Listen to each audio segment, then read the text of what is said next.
We all know Nintendo likes to be in control, and the absolute last thing they seem to want is to give fans too much of a say in how, for example, their flagship Mario franchise is established. A clear example of this is how Nintendo refuses to make any relationships canon within the franchise, even though literally everyone considers Mario and Peach to be love interests. But it's exactly that attitude that makes the story of how several extremely niche enemies got their name all the more interesting.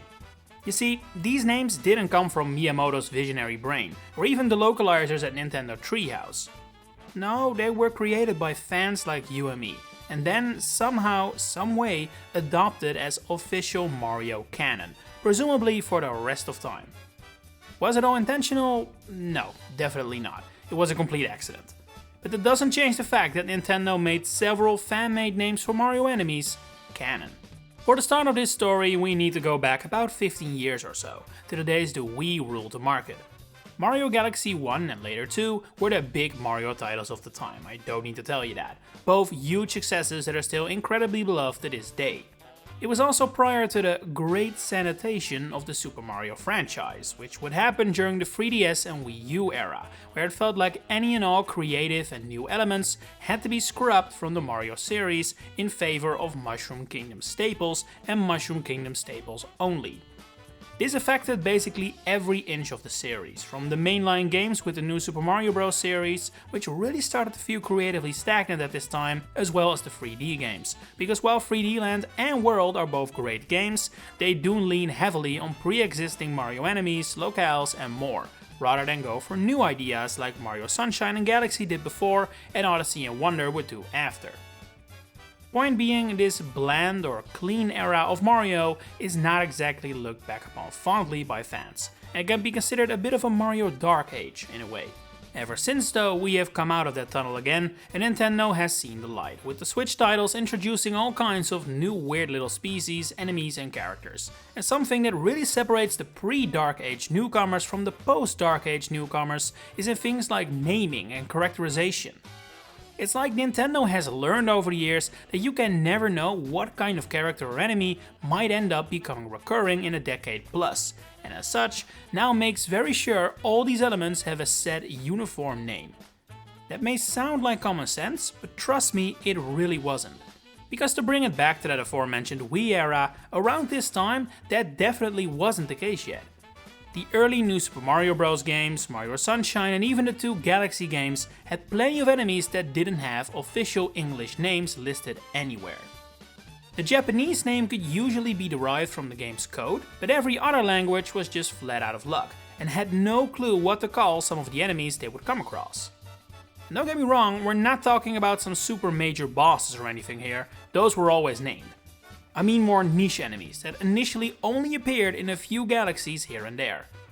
Those were occasionally just completely nameless. While the argument can be made that it doesn't matter, since they're super minor foes, the thing here is that that can change over time. Let's say a conch door made its debut in Mario Galaxy in a similar fashion to how it now did in 3D World, there's a pretty decent chance it wouldn't have had an official name. And that's an enemy that's now playable in the big new Mario Kart world. Even if you don't personally think that's a big deal, then at the very least you can understand why this should matter to Nintendo though, right? You don't want ambiguity over what recurring characters or enemies in your flagship franchise are named, that's bad for marketability. But like I said, that's a lesson Nintendo hadn't learned during the Wii era yet, and as such, a decent chunk of enemies in Mario Galaxy 1 and 2 didn't get official English names during those games' heydays. Fast forward 5 years and we arrive in 2015, the year Super Mario Bros. Turned 30 years old. A joyous occasion, of course, which Nintendo celebrated quite largely with the release of Super Mario Maker as spearpoint. Another part of the celebrations was a new book, the Super Mario Bros. Encyclopedia, which was an official guidebook created by Nintendo that detailed the grand history of the Mario series throughout its first 30 years. It was released in Japan in October 2015, but it would be several years before it would finally come to the West, at which point Mario was closer to its 35th anniversary than its 30th, but oh well. Better late than never. 2018 is when the book finally released in Europe and America, fully translated by Dark Horse Books, who worked with Nintendo before on several Zelda books, as well as later on the art book for Mario Odyssey, so it's safe to say Nintendo trusts them to do a good job. But due to the immense amount of content packed into this book, detailing for example every single enemy and level Mario has ever traversed, the translators found themselves getting into problems. As one of the book's localizers Zach Davison explained on Twitter, he and his colleagues were expected to localize enemy names that had never before been localized. Since Nintendo was apparently not available or willing or cared enough to help out with an extensive glossary, the localizers of the encyclopedia were on their own, and headed to the resource we would probably all use, the internet. And look what they found there. The biggest source of Mario information on the entire planet, the Super Mario Wiki. This website had and has pages on literally everything in the larger Mario franchise you can even begin to think of. I don't know how many of you are familiar with Mario Wiki, but so much of my videos are inspired by just going through their pages and reading the insane amount of information here. So I cannot give this website and everyone who contributes to it enough credit. And I have to say, I can really relate with Zach Davison and his colleagues who, in a tough situation, must have considered the wiki an absolute lifeline. There is, however, one problem. One difference between me and the localizers of the Mario Encyclopedia. What I say is just a fan talking. What they put in the book now becomes an official Nintendo source and by all accounts canon.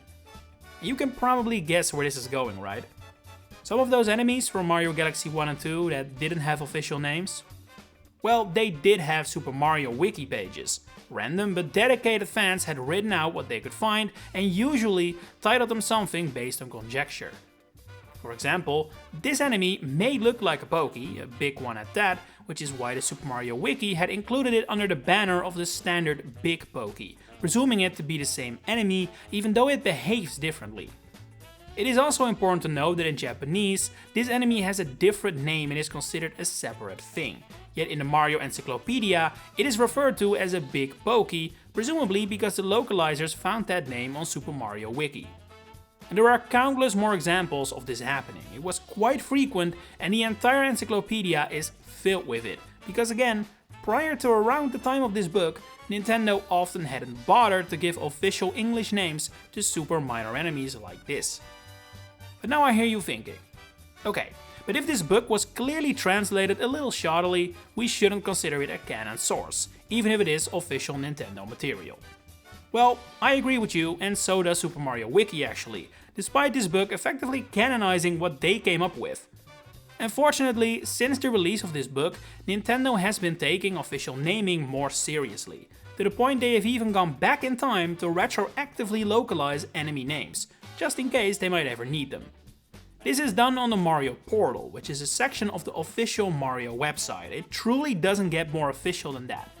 This isn't some book localized by an outside company, this is straight from the horse's mouth.